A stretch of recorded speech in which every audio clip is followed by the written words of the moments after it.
तो आज हम लोग 2 क्वेश्चन करेंगे। लगभग रिलेटेड हैं ग्राफ से रिलेटेड नहीं है, एक ग्राफ्स का ही है।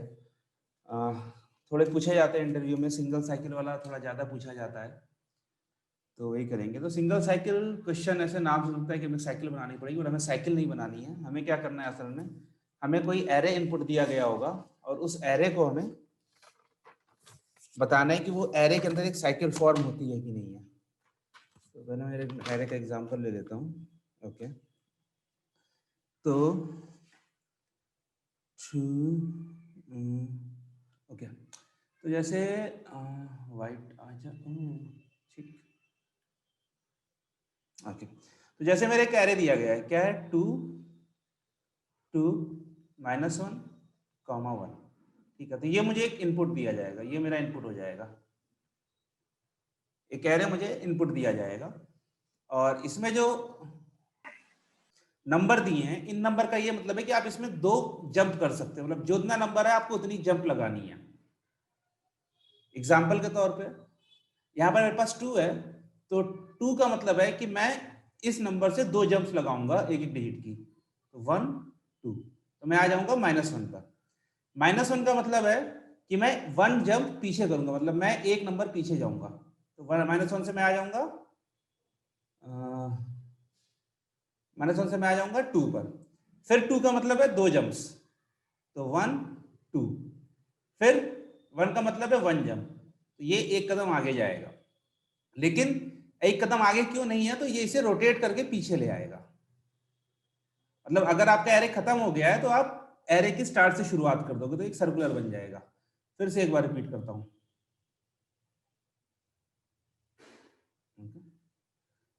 कि आपको जो मिला है, आपको जो एरे मिला है, ये एरे का मतलब है, इस एरे के जो नंबर्स हैं, इन नंबर्स का मतलब है कि आप एक जंप आगे करोगे, मतलब जितना भी नंबर लिखा होगा उतनी जंप्स आपको आगे करनी है। तो 2 के लिए 2 जंप, फिर -1 के लिए एक जंप पीछे, फिर 2 के लिए 2 जंप्स, फिर 1 के लिए एक जंप फॉरवर्ड, बट क्योंकि फॉरवर्ड एरे खत्म है तो हम इसे एरे की स्टार्ट में ले आएंगे। साइकिल, सॉरी, ये है कि आपके एरे के नंबर्स क्या मैटर करते हैं। अब बताते हैं साइकिल क्या होती है। ये है कि जो आपके एरे के नंबर्स हैं वो क्या उनकी क्या मीनिंग है। अब हम साइकिल बताते हैं, साइकिल क्या होगी। साइकिल हो गई कि each array element is visited and visited only once। अगर ये होता है तो मेरी एक साइकिल होगी। इसका क्या मतलब है कि हर एरे एलिमेंट सिर्फ एक बार विजिट हो, और सारे एलिमेंट्स विजिट होने चाहिए। एग्जांपल के तौर पर मैं 2 से शुरू करता हूं, तो 2 से मैं गया -1 से, -1 से आया मैं इस 2 पर, इस 2 से मैं आया 1 पर, और इससे मैं आया अपने आपस में। खाली जो आपका पहला नंबर है, जो आपका एरे की स्टार्टिंग है, वो सिर्फ 2 बार विजिट हो सकता है, बाकी सारे एलिमेंट सिर्फ एक बार विजिट होंगे। मतलब कि जब आप जब आपका प्रोग्राम एंड हो, तो बस ये बताए कि जहां से स्टार्ट हुआ था वहीं से एंड हुआ, और सारे एलिमेंट एक्सेस हुए हैं। इसमें सारे एलिमेंट एक्सेस हुए हैं, तो इसे कहते हैं साइकिल। कि एक ही सिंगल साइकिल में हमारे पास सारे के सारे एलिमेंट्स एक्सेस हो गए हैं। ओके, अब कहीं ऐसा होता है कि जहां पर सारे एलिमेंट्स एक्सेस नहीं होते, या फिर जहां से हमने स्टार्ट किया है वहां पर एंड हो जाता है, तो उस केस में हमारी साइकिल नहीं कंप्लीट होगी। एग्जांपल के लिए हम एक दूसरा एरे ले लेते हैं, जो हो जाएगा 1 -1 1 -1। ओके, तो मैं यहां से शुरू करूंगा। 1 का मतलब है एक कदम आगे, -1 का मतलब है एक कदम पीछे, 1 का मतलब है एक कदम आगे, -1 का मतलब है एक कदम पीछे, 1 एक कदम आगे पीछे आगे पीछे। तो इसमें मैं इन्फिनाइट लूप में फंस गया हूं, और मेरे बाकी दोनों एलिमेंट्स एक्सेस ही नहीं हुए हैं। तो यहां पर मेरा आंसर आ जाएगा फॉल्स, कि नहीं भैया, इस एरे में साइकिल, सिंगल साइकिल एग्जिस्ट नहीं करती है। ओके, एक एग्जांपल और ले लेते हैं। 0 1 1 1 1, ठीक है, ये अब इसमें 0 है,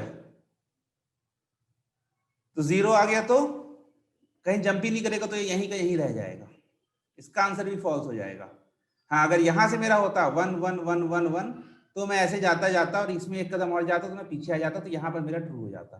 बट क्योंकि 0 है तो इस पे आने के बाद मैं ना आगे जा सकता हूँ ना पीछे जा सकता हूँ, तो ये मेरा फॉल्स हो जाएगा। एक और ले लेते हैं, 2 2 -1, 1। अच्छा, ये तो हमने ले लिया है। ओके, एक ले लेते हैं थोड़ा बड़ा सा, 2 3 1 -4 -4 2, 1। ठीक है, इसका देखते हैं। 2 जंप आगे, सॉरी ये मेरा भी एक्सेस नहीं हुआ है। ठीक, 2 जंप, फिर 1 जंप आगे, फिर -4। -4 का मतलब है कि 4 स्टेप पीछे। तो मैं जो जो होता है उसको मैं अंडरलाइन कर दे रहा हूँ। 4 पीछे, तो 1 2 3, फिर यहाँ पर एरे खत्म हो गया है तो 4। फिर इसका मतलब क्या है,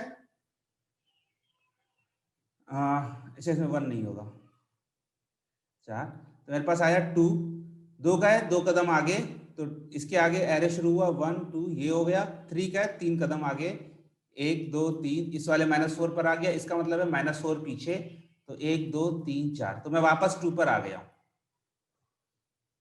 तो मैं वापस 2 पर आ गया हूं, तो ये मेरा ट्रू हो जाएगा। इसमें साइकिल एग्जिस्ट करती है। अगर मैं सारे एलिमेंट्स को एक करके ट्रेवर्स करता रहूं, उनके नंबर के हिसाब से जंप करता रहूं, तो ये मेरा साइकिल होगा। ठीक है, तो अभी तक हमने खाली कॉन्सेप्ट देखा है क्या, कि साइकिल क्या है, सिंगल साइकिल क्या है, और क्वेश्चन क्या है। तो फिर से एक बार क्वेश्चन रिपीट करते हैं। हमारा क्वेश्चन होगा, एक इनपुट हमें एक एरे दे दिया जाएगा और उसमें हमें बताना है कि इसमें साइकिल, सिंगल साइकिल एग्जिस्ट करती है कि नहीं।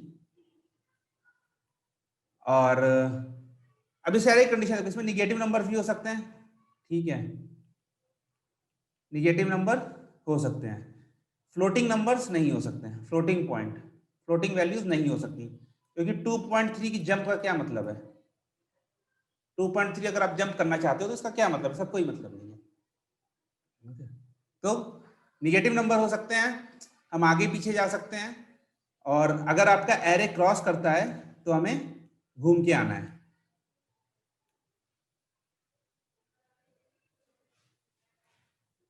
तो हमें उसे रिवॉल्व करके वापस एरे की स्टार्ट, या फिर जैसे अगर हम स्टार्ट में हमें पीछे जाना है तो हमें एरे के बैक में जाना है, और अगर हम एंड पर है और हमें आगे जाना है तो हम वापस एरे की स्टार्ट में आ जाएंगे।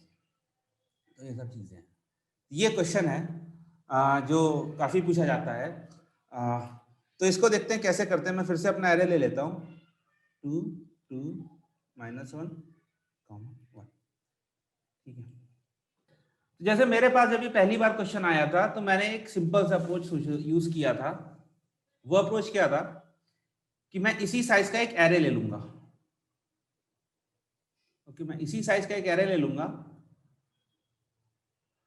इसी साइज का एरे लेने के बाद मैं स्टार्ट करूंगा यहां से।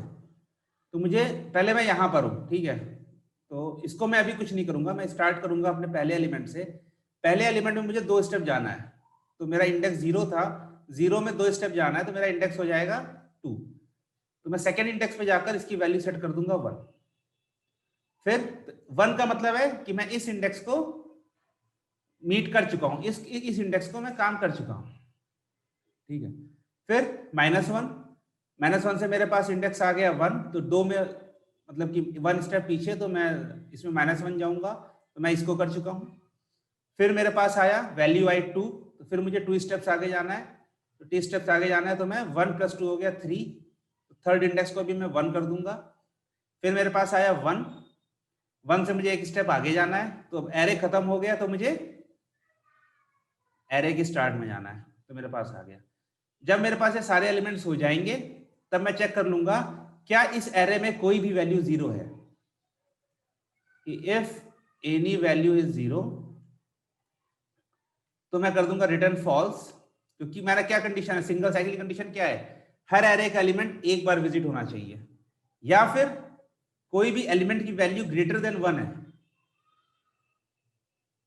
या फिर कोई भी एलिमेंट की वैल्यू ग्रेटर देन 1 है, तो भी मैं रिटर्न फॉल्स कर दूंगा, क्योंकि कंडीशन सिंगल साइकिल की यही है कि हर एरे एलिमेंट एक बार एक्सेस होना चाहिए, एक से ज्यादा बार नहीं।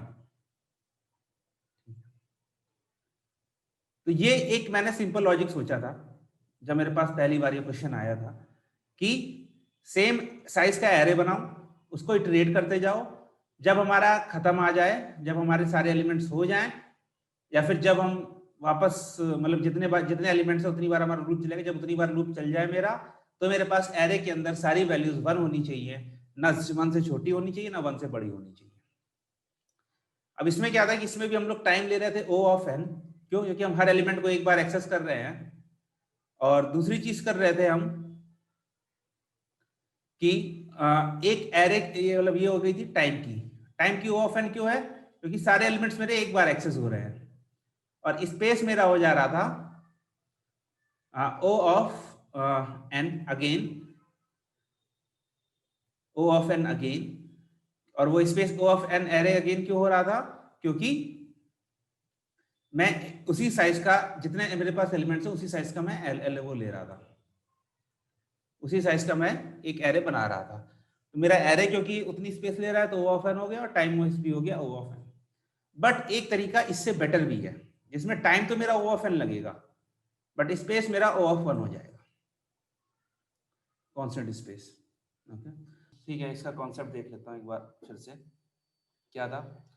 2 2 -1, 1। तो मैंने जो पहले अप्रोच सोची थी वो थी O ऑफ n टाइम और O ऑफ n स्पेस। क्यों? हम लोग एक नया एरे बना रहे थे जिसमें हम लोग उसकी वैल्यूज को सेट कर रहे थे। मतलब कि अगर हम उस पर्टिकुलर एरे एलिमेंट को विजिट कर चुके हैं तो हम उसकी वैल्यू 1 सेट कर रहे थे, और क्योंकि हम हर एलिमेंट को विजिट कर रहे थे तो हमारी वैल्यूज 1 ही होनी चाहिए हर एलिमेंट की, 1 से ज्यादा या 1 से कम नहीं होनी चाहिए। दूसरा जो ट्रिक है, वो ट्रिक क्या है कि वो ट्रिक नहीं है, वो खाली इसको आइडेंटिफाई करने की हम लोग कर क्या रहे हैं। हम लोग शुरुआत कर रहे हैं 0th इंडेक्स से, इसको यार भाई छोटा, हाँ, हम लोग स्टार्ट कर रहे हैं 0th इंडेक्स से। ओके, तो अगर साइकिल है तो मेरे पास कंडीशंस क्या क्या होनी चाहिए कि मेरे पास जो एंड में मैं वापस 0 पर होना चाहिए, राइट? एंड में मैं वापस 0 पर होना चाहिए, क्योंकि अगर मैं 2 से शुरू किया हूं तो 2 -1 2 फिर 1, तो मैं फाइनली 0 पर ही आ गया। तो एंड इंडेक्स मेरा, एंड में I should be at 0th index. Okay, दूसरी कंडीशन क्या होती है कि क्योंकि मुझे वापस विजिट नहीं करना है, मुझे कोई और एलिमेंट विजिट नहीं करना है, तो अगर मैं कि वाइल इटरेटिंग, अगर मैं इटरेट करते करते इफ आई सी 0 इंडेक्स अगर मुझे वापस मिलता है, और मैं अभी मैं लूप के बीच में, लूप मेरा कैसे चलेगा? लूप मेरा चलेगा जब तक number of elements instead less than length of array है। तो ये हो जाएगा while elements visited is less than array की लेंथ। ठीक है, अब अगर इसके बीच में मेरे पास 0th इंडेक्स आ जाता है तो मुझे फिर से फॉल्स रिटर्न करना है, क्योंकि मान लो कि ऐसा हो जाए, यहाँ पर ये -1 की जगह होता -2। ओके, तो मैं जाता, सॉरी, तो मैं जाता 2 -2 2 -2 2 -2, तो मैं अपने इटरेशन के बीच में ही 0th इंडेक्स पर आ गया। जब मैं इटरेशन के बीच में 0th इंडेक्स पर आ गया तो मतलब मैं साइकिल नहीं है, कुछ और हो गया, क्योंकि जैसे मैं 0 पर आया वैसे ही मैं वापस, जो मेरी साइकिल थी वापस शुरू हो जाएगी। तो मेरा दो कंडीशन हो गई। पहली हो गई कि iteration mid should not gate 0, और तीसरा क्या है कि इटरेशन एंड शुड बी 0। अगर ये दो कंडीशन मेरी मीट होती हैं तो मैं मानूंगा कि मेरे पास सिंगल साइकिल है। बस यही दो कंडीशन, और यही दो कंडीशन को आपका कोड लिखना है। अब इसमें जो मेन लॉजिक आता है, जो मेन लॉजिक है वो लॉजिक इसका नहीं है, ये सस्ता लॉजिक है। मेन लॉजिक आता है जैसे मेरे पास क्या हो गया 2 2 -1 1, ये मेरे पास एरे था। ओके, अब मुझे, मैं मान लो यहां पर हूं, मैं फोर्थ इंडेक्स पर हूं, सॉरी थर्ड इंडेक्स पर हूं, 2 1 0। अब मेरे पास यहाँ पर 1 है, तो मुझे 1 जंप आगे करना है, मुझे एक जंप आगे करना है, बट यहाँ पर एरे खत्म है, तो मुझे एरे की स्टार्ट में जाना है। तो मैं ये कैसे करूंगा? या फिर मान लो यहाँ पर -2 होता, तो मुझे यहाँ पर 2 स्टेप पीछे जाना है, 2 स्टेप पीछे जाने का मतलब मुझे यहाँ पर आना है, और लेकिन एरे मेरा खत्म है। और अगर मैं निगेटिव इंडेक्स यूज करूंगा पाइथन में तो कोई दिक्कत नहीं, बट अगर मैं निगेटिव इंडेक्स यूज करता हूं तो मेरे पास एरर आ जाएगी C++ जावा में। तो ये है लॉजिक मेरे इसका कि यहां से आगे कैसे जाते हैं। तो यहां से आगे कैसे जाते हैं इसका लॉजिक देख लेते हैं। 2 2 -1 कॉमा 1। तो मान लो कि मैं यहाँ पर 0 1 2 3 थर्ड इंडेक्स पर हूं, ठीक है। तो मेरे पास करंट इंडेक्स हो गया 3, तो मैं इसको ले लेता हूं करंट IDX इक्वल टू 3, ठीक है। जंप मुझे कितना करना है? ARR ऑफ 3 मतलब 1, ओके 1 जंप मुझे करना है 1 स्टेप, और करंट इंडेक्स है 3, तो मेरा नेक्स्ट इंडेक्स क्या हो जाएगा? Current IDX plus jump. अब ये मेरे पास कितना आ गया? ARR 3 हो गया 1 + 1 इक्वल टू 4, तो मेरा नेक्स्ट इंडेक्स आ गया 4। बट 4 क्या है? इसकी लेंथ कितनी है? इसकी लेंथ है 4, एरे की लेंथ है 4, ओके। तो जब मेरे पास ऐसा केस आता है कि जहां पर जो नेक्स्ट इंडेक्स है वो मेरा एरे लेंथ से बड़ा है या एरे लेंथ के बराबर है, तो वहां पर मुझे क्या करना है? उसका मॉड ले लेना है।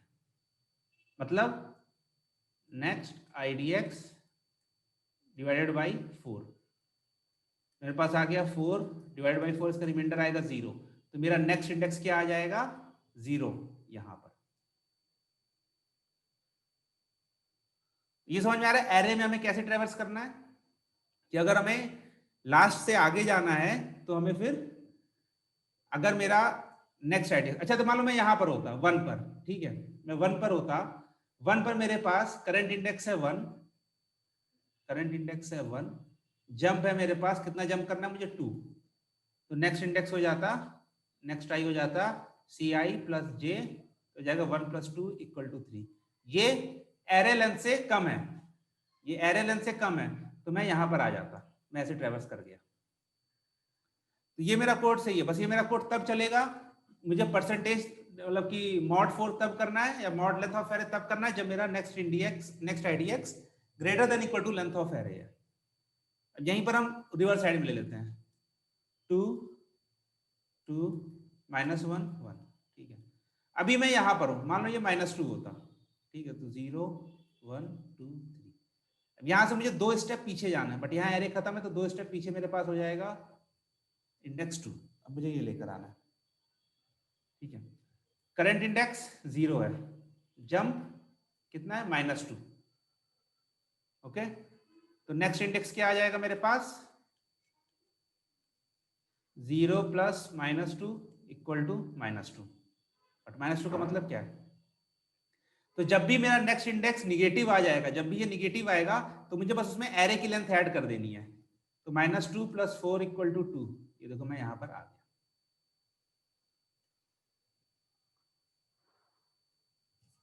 ठीक है। -2 + 4 इक्वल टू 2। तो मेरे पास ट्रेवर्स करने के दो तरीके हो गए। क्या तरीके हो गया? पहला तरीका हो गया कि सिंपल मैं करूंगा करंट इंडेक्स प्लस जंप, ये हो जाएगा मेरा next index, okay. If ni greater than equal to len of array, मुझे क्या करना है? ni equal to ni mod len of array,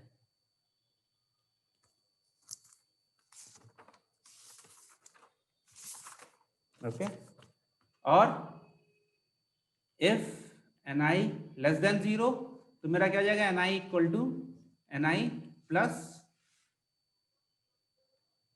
lane of array.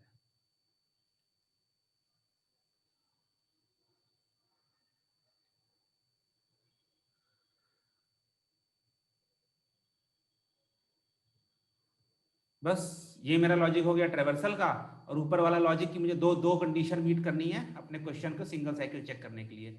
जब ये दोनों कंडीशन मेरी हो जाएंगी और मैं ऐसे ट्रेड करता रहूंगा, तो मैं अगर मेरा सब कुछ सही आया तो मैं रिटर्न करूंगा ट्रू, नहीं तो रिटर्न करूंगा फॉल्स।